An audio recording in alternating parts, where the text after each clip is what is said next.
সকাল সকাল জিনিসপত্র নিয়ে আমি tata. Hi everyone, I am Sangeeta from Sangeeta's glamour world. Hopefully তোমরা সবাই খুব ভালো আছো। তো এটা কোনো ব্রাইডাল বা কিছু ছিল না, এটা একটা শ্যুট ছিল। আমার সবসময় নতুন নতুন টাইপের কাজ করতে খুব ভালো লাগে, তোমরা জানো।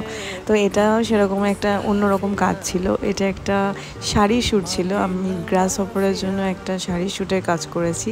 আর মেকআপের সাথে সাথে অ্যাজ আ মডেল, মানে আমি কোনোদিন ভাবিনি যে আমি একটা মডেল হয়ে ক্যামেরার সামনে দাঁড়িয়ে নাচানাচি করবো। তো যাই হোক, গ্রাস হপারের ওনার বিপাশা আমাকে এই কাজটাও করিয়ে নিয়েছে।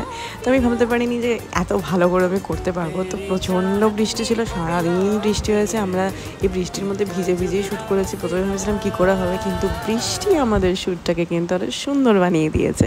তো আমরা খুব মজা করে শ্যুট করেছি, এইসব ভিডিওসগুলো খুব মজা করে নিয়েছি। দেখো।